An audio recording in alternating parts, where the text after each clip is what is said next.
Ouais, Benjamin? Ouais, ça va et toi? Dis-moi, tu as vu la situation prévue demain là vers le sud-ouest? Pour demain après-midi, ouais. Je sais pas ce que t'en penses, mais ça a pas l'air trop mal, hein. Bah ouais, c'est ce que je pensais aussi. Et comme de mon côté, je suis plutôt disponible. Ouais. Ouais, bah après, bon, c'est pas non plus prévu énorme, hein, mais bon, ça a l'air, d'après ce que j'ai vu, d'être quand même assez costaud pour un mois de mars, hein, enfin pour un début mars. Ouais. Bon bah écoute, hein, on fait comme ça du coup. Ça marche. Allez, à demain. Ouais, salut.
Donc première dégradation de l'année, première bouffée de chaleur sur l'ouest du pays.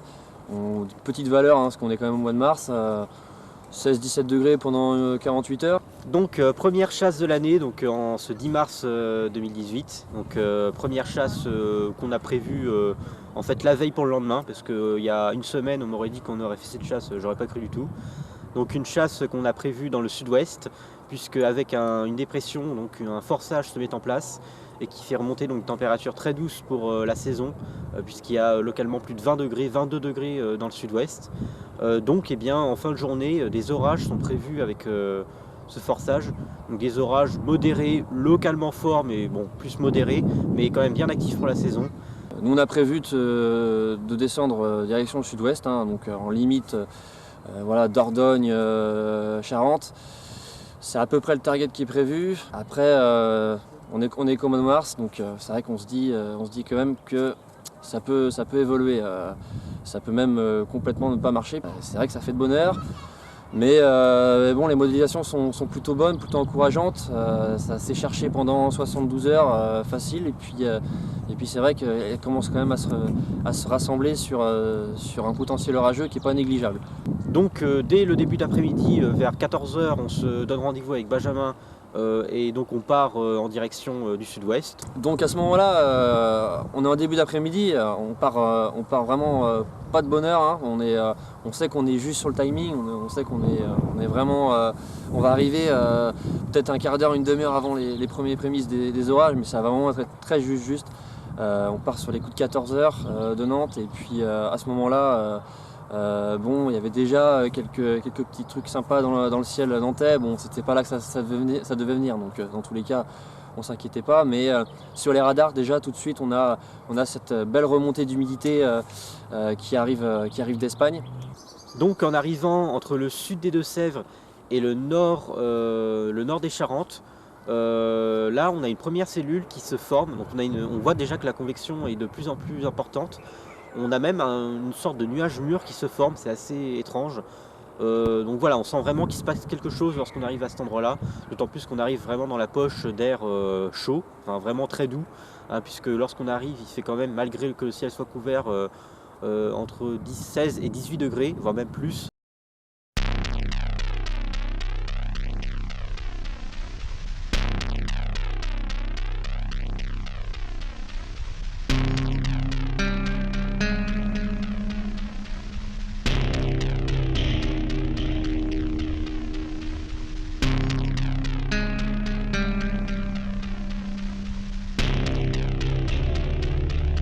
Même pas 3 quarts d'heure d'arriver sur notre spot qu'on avait indiqué dans le GPS, rapidement une première congestion se met en place. Et là vraiment on entend les premiers grondements. Tiens, c'est sorti là. Ça vient de sortir. Non. Si, il vient de déclencher. Est-ce que c'est sorti là? On va attendre tonner peut-être. Ou à l'inter. On va attendre tonner de toute façon. Ah, je t'avais dit. J'étais pas loin. Hein. C'est parti.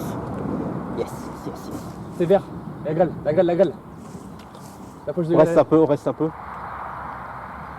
Oh, inter. Ouais. Bon.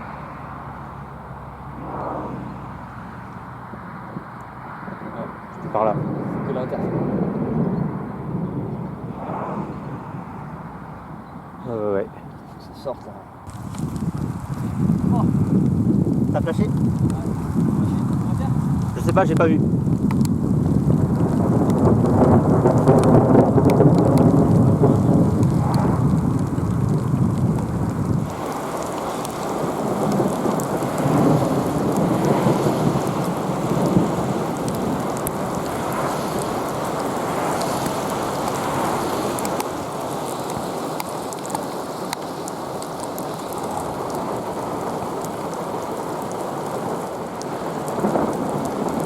Cellules se forment très localisées mais qui lâchent de beaux inters, donc de beaux inters et intranuageux.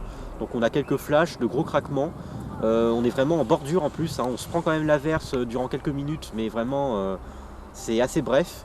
Malheureusement, il n'y aura aucun impact de foudre, ni même aucun internuageux qui sortira, rien du tout, donc juste des flashs et de gros craquements. Donc bon, on est quand même un peu mitigé. Bon, déjà on est content puisqu'on sait qu'on a déjà quand même eu un orage, donc au moins déjà on aura eu quelque chose pour cette chasse si jamais ça venait à se terminer maintenant. Donc à ce moment-là on décide d'appeler Chris Russo, donc, qui est un autre chasseur et qui est en train de chasser lui aussi, mais un peu plus au nord.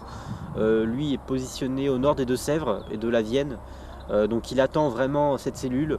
Donc on décide de l'appeler pour voir ce qu'il pense de la situation. Et puis pour voir éventuellement si on pourrait pas se rejoindre à un endroit. D'ailleurs pour la petite anecdote, il y a le téléphone de Benjamin qui a complètement planté et ça nous arrange pas du tout parce que c'est avec ce téléphone qu'on a la connexion internet, ce qui fait qu'à ce moment là pendant au moins un bon quart d'heure on n'a plus aucune connexion internet, donc on n'a plus les cartes, on n'a plus les impacts, on sait pas du tout ce qui se passe. Heureusement on réussira quand même à le débloquer, mais bon ça nous a quand même fait une belle frayeur. On est trahi par le matériel là. Putain, c'est quoi ce délire? Oh, putain les mecs quoi.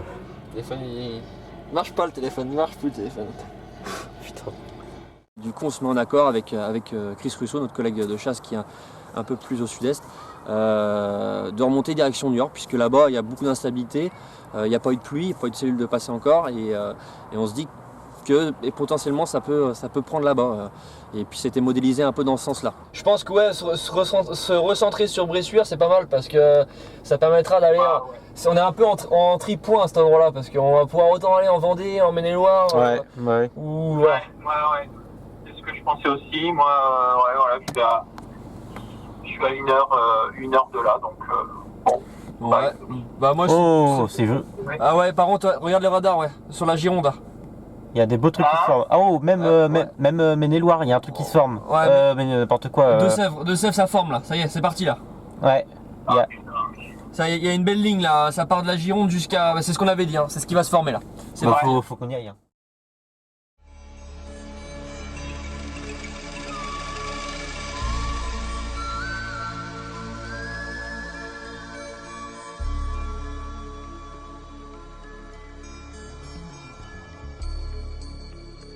Et donc à ce moment-là, on voit un gros impact vraiment sorti de nulle part, qu'on n'attendait clairement pas sur la route. Donc là, voilà, on est super content, on s'arrête vite fait sur le côté, près d'un champ. On se cale tout de suite là, on va se caler là dès qu'on va pouvoir. Impact de taré, on va se caler, ok.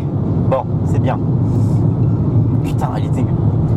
Elle j'y croyais, putain, j'y croyais pas. Moi non plus. Tu m'as dit, j'aurais cru que c'était un truc au loin. Allez, Pop. On s'arrête là, Il y a un chemin là? Ouais, il y a un chemin. Ouais.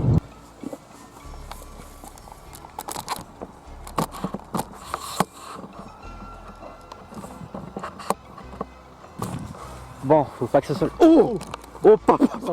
Oui, il y a un impact.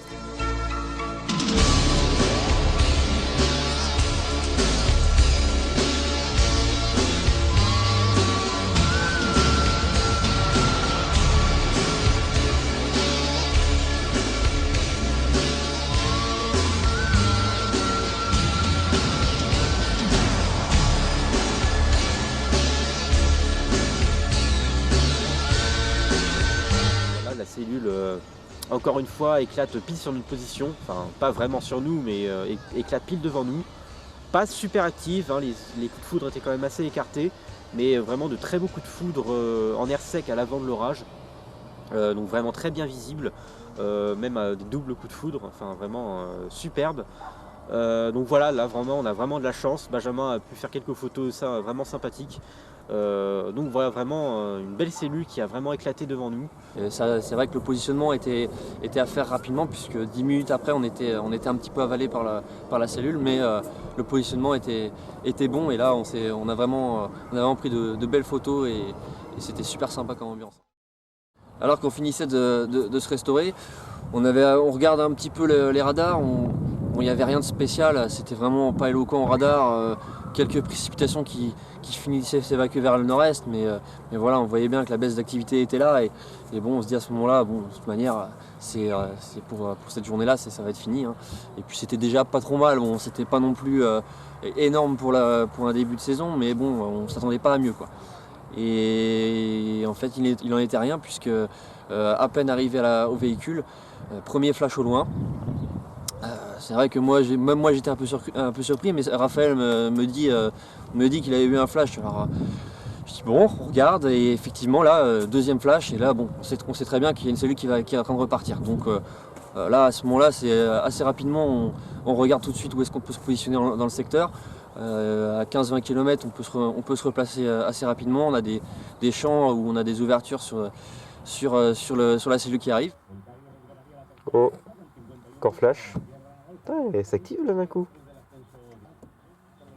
Oh, il y a eu un... Oui. Sorti. Ouais. On se rapproche parce que je sais pas, mais ça commence à devenir un peu actif, hein. Dans quelle direction? Donc là, voilà, on se dépêche vraiment d'y aller. Et puis là, dès qu'on arrive, on arrive du côté de Loudun, donc qui est vraiment au nord de la Vienne. On arrive quelques kilomètres avant Loudun. Donc on est vraiment en bordure de la ligne qui donne d'ailleurs plus rien. Et puis là, plus rien du tout. Et bon, étant donné qu'on était placé, on se dit bon, on va attendre un petit peu quand même. C'est vrai que ça peut se mettre à se redévelopper d'un coup. Effectivement, même pas le temps de positionner les appareils photo, de finir les réglages, que tout de suite elle se remet à exploser, mais à exploser littéralement devant nous. Oula. Ça fait flashé là?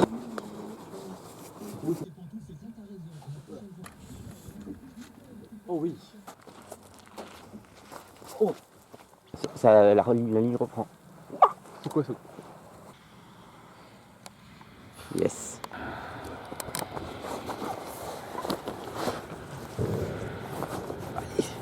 Ça va nous frôler, je crois, en plus, hein. C'est pas impossible. Ouais, ça part là. C'est ça, ces 4 là. Oh yes, yes. Ils sont puissants quand même. Putain, Putain. Ouais, c'est de l'intra par contre. Oh là. plus chose comme ça. Pourtant, on va croire le tonnerre, hein. On pourrait se dire que c'était plein phare. C'est bon. Ça approche quand même. Wow, sorti à gauche. Yes. Je l'ai peut-être pas. Je l'ai, je crois. Il est en bout de... Je vais regarder. Il est là-bas. Donc là c'est l'air chaud devant. Eh mais tu te rends compte que là c'est limite plus actif que nos chasses de l'année dernière. Ouais. C'est abusé. On va voir ça tout de suite. Ouais, oh là là là. Ça me rappelle la Vendée. Allez, cramer. Merde. Tu te souviens de la Vendée qu'on a vue l'année dernière? Ouais. C'est la même chose, hein. Pop, pop, pop, pop, pop, pop. Putain. C'est quoi, ça sent même pas ici? Non, c'était l'intra. Mais... Merde.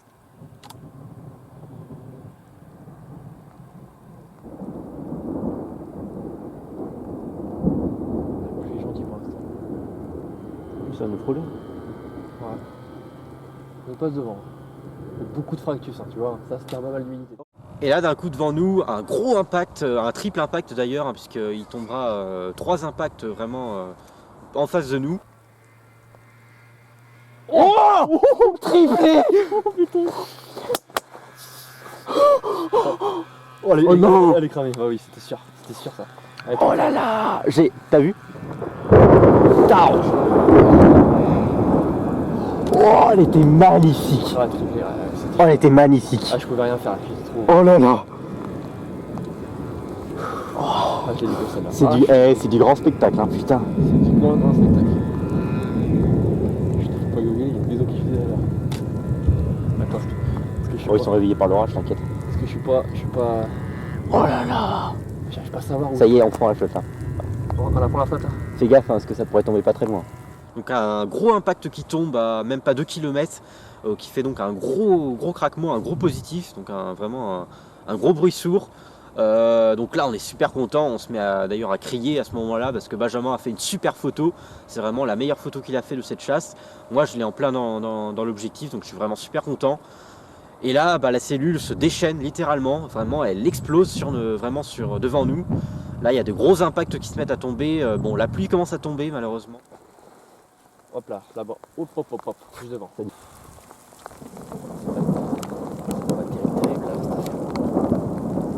Je suis pas satisfait. C'est encore un peu de temps. J'arrive pas à savoir si je suis zoomé bien, comment je suis là. C'est ça qui est chiant là. Pleine nuit comme ça, et les réglages là, c'est vraiment l'arrache quoi. Allez.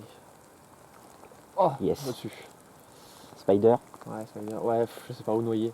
Non, j'ai vu Spider. Spider? Là-bas. Je vais regarder tout de suite, on va aller dans la bagnole. Ça va, on va se manger dans la flotte là.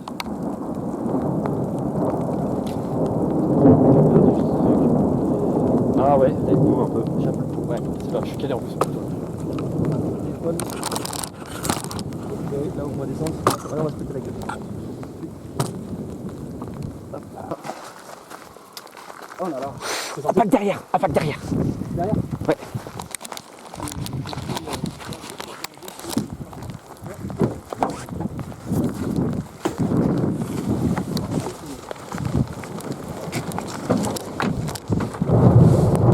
Ouh, le positif.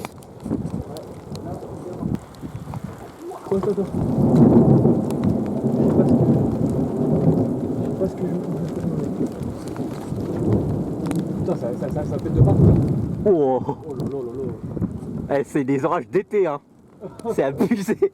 Mec, oh là là, ça se déchaîne. Je sais pas où est-ce que Oh. Oui. Ouais. Là.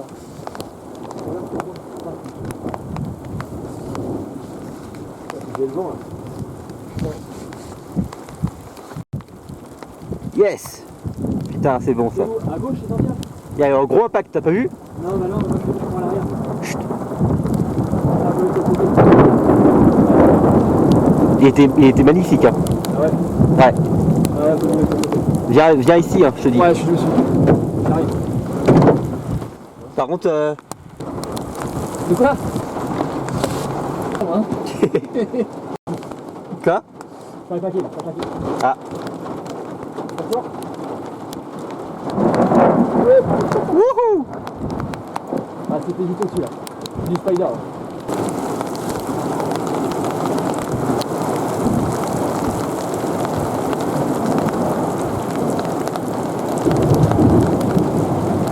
Ah la vache.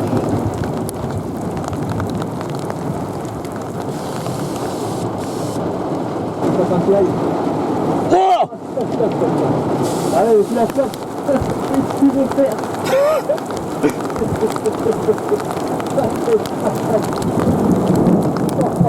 J'avais dit que ça allait taper.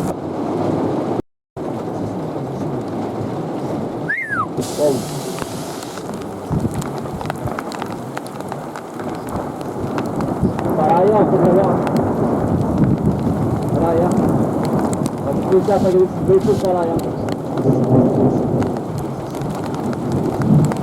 Voilà, très virulent.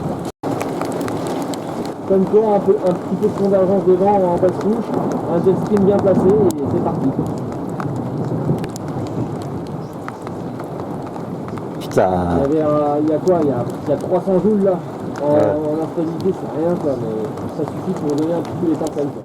Donc là, ensuite, la pluie finit par se calmer un petit peu. Donc là, on sort du véhicule. Et puis là, à nouveau, à notre sud, une autre cellule qui se met à éclater. À nouveau, de gros impacts qui tombent pas très loin de nous. Donc à ce moment-là, je suis d'ailleurs obligé de filmer avec le téléphone. D'ailleurs, malheureusement, comme il y aura de l'eau sur le micro, on n'entendra pas vraiment le son. C'est pour ça que vous n'avez pas le son de ces éclairs, tout simplement parce que le son a été un peu gâché par l'eau.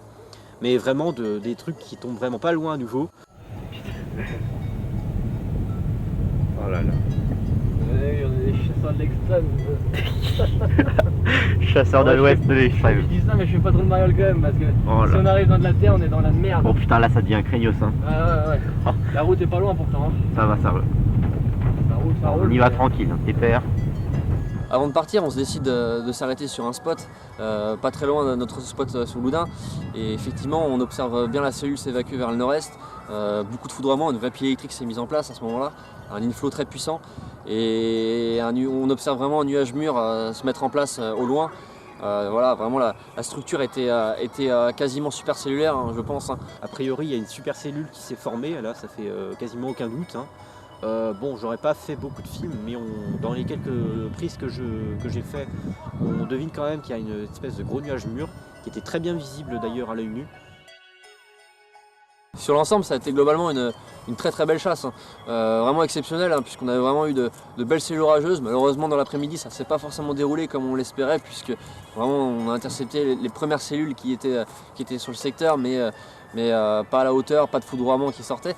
Mais vraiment dans la soirée et dans la nuit, ça a été exceptionnel pour nous et on a pu prendre de belles images, de belles photos. Et on espère que pour cette saison, ça annonce vraiment de belles choses pour nous et au moins on sera satisfait de cette première chasse qui nous aura donné vraiment de très très belles choses. On pouvait difficilement faire mieux, on a vraiment été sur tous les coups. Et c'est vraiment une chance incroyable qu'on a eu d'avoir 3 cellules, dont la dernière de nuit qui aura vraiment été incroyable. Hein. Je pense qu'on m'aurait dit même le matin qu'on aurait eu une cellule aussi active, je l'aurais clairement pas cru, je pense que Benjamin aussi. Puis on espère que c'est de bon augure pour cette saison et qu'on aura vraiment une super saison orageuse et que les prochains orages ne tarderont pas à arriver. Donc voilà, on est vraiment super contents et ça nous motive d'autant plus pour les prochaines vidéos et pour les prochaines chasses. Donc voilà, on est vraiment une chasse vraiment incroyable pour un début mars.